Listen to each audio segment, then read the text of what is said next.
मानव देहधारी जे कौनसी व्यक्ति धरा पृष्ठ ने जन्म ग्रहण करिसंती प्रत्येक व्यक्तिर स्वर्ग प्राप्तिर एक लक्ष्य रहिबा दरकार। तेबे पचरा गले समस्ते कहंती समस्ते आमे स्वर्ग जीवाकू इच्छा करूछु बोली कहिबे, किंतु सबु रेलगाड़ी ब्रह्मपुर स्टेशन रु कलिकता जाए नाही कहंती ना सब एक सुनिछंती, किंतु सबु ट्रेन कोन कलिकता जाए कि नहीं। तेबे मु आसी कहिबा पई चाहे कलिकता रास्ता रे जाउथिबा अधा ट्रेन मध्ये पूरी जाई पटाई के रहि जिवो, अधा रास्ता रु संबलपुरी पळेबो, एपटे जीवा ट्रेन मध्ये सबु कलिकता जीवने ख्रिस्टियन माने मध्ये समस्ते ईश्वरक राज्य को जाई पारिबे नाही।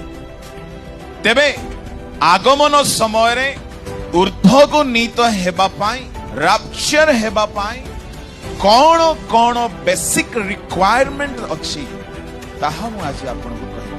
What are the basic fundamental requirement to be cut off when he comes. Hallelujah, praise the lord. ताहा बिना आपण आगमन रे ऊर्ध्व को नीत हे पारिबे ना। It's quite impossible without achieving those spiritual blessings. प्रथम क्वालिफिकेशन ताहा होची परित्राण साल्वेशन। तेबे परित्राण केमिति मिलिबो?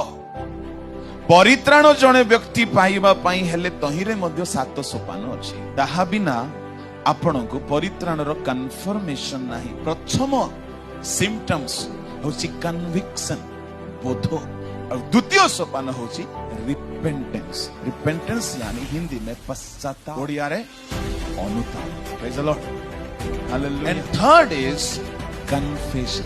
कन्फेशन पाप को स्वीकार कर। चतुर्थ सोपान जहा होची रिकनसाइलिएशन, पुनर्मिलन। पंचम षष्ठ एवं सप्तम काम यह परमेश्वरकर पाठ, तथापि आपन को जानिबा पड़ो। पंचम काम कोन? से आपन को रेस्टिट्यूशन देबे। जे दिन आपन ए 4 गोटी काम शेष करिवे से दिन प्रभु आपन को धार्मिक गणित करिवे। Hallelujah, praise the Lord. षष्ठ विषय होची से हमन को गौरवान्वित करिवे। Praise the Lord, hallelujah.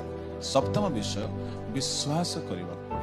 जे परी जे केही अर्थ जे क्रिश्चियन हो, हिंदू हो, मुस्लिम हो, सिख हो, जैन हो, यदि विश्वास करिवे तारे निश्चय परमेश्वर तांको सेई 7 गोटी सोपान रे परित्राण करिवे। हालेलुया।